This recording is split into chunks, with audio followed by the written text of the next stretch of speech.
It's funny, it's not that we don't do CV joints and drive shafts and drive lines here. It's just I just don't make videos about them because they're always such a filthy, dirty, revolting thing to do, no matter what you do.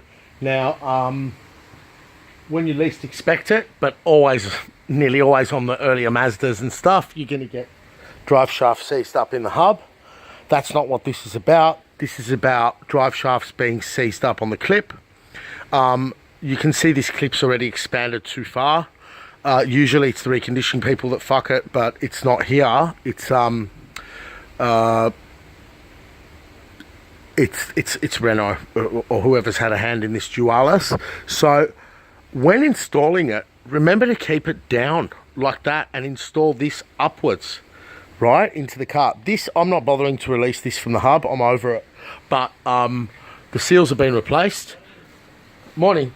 And when they're seized up in the hub like that, it can be, thank you, very, very difficult to start hammering and stuff. And there are ways to extract it, no problem, but it always takes time.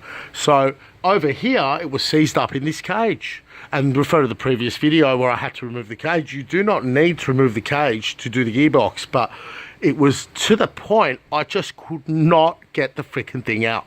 So lots of trouble with this Dualis.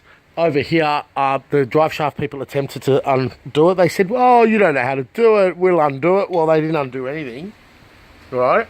So I'll be installing it like this. Make sure you take the paint off here when they recondition them. And, you know, obviously any dirt, make sure these shields are not bent because they tend to get bent. And always, with backing plates, check that they're not out of place later on, that when the brakes heat up or whatever, they'll start touching. This is really, really not a good thing going on here with this car. It was never exposed to underwater stuff, but there are places in cars where you know, water accumulates and causes problems. So this is about what this is about is, yeah, tie your calipers up, protect your ABS if required, but this is more about that clip. Now, some cars have cutouts here for tools and stuff like that, but you know, there's always a way to get a flat type object. I love using these kinds of things to hammer on, as you can see, because you can get all the angles and stuff. But you know, when removing a seized drive shaft on the clip, just turn it and imagine that clip inside just being that far out of place. You'll never get it out. So always turn the drive shaft when removing it. Always lubricate things back to how they should be lubricated and cleaned. If you want to brush all the rust away, go for your life, stuff like that. Mazdas are a huge problem with this. Absolutely huge. Absolutely a huge problem on Mazdas. They always were, and then I've started to have them on the Mazda 3s now, the same stuff. So you go hammering and stuff, you're going to blow a wheel bearing. Anyway, hope that helps. There's always the option of a second-hand hub and stuff. This car's getting new disc, new clutch, new slave cylinder, and the drive shafts are all ripped up as well. But they're original. No one's bent that clip. No one's done that. Okay, that's how they are.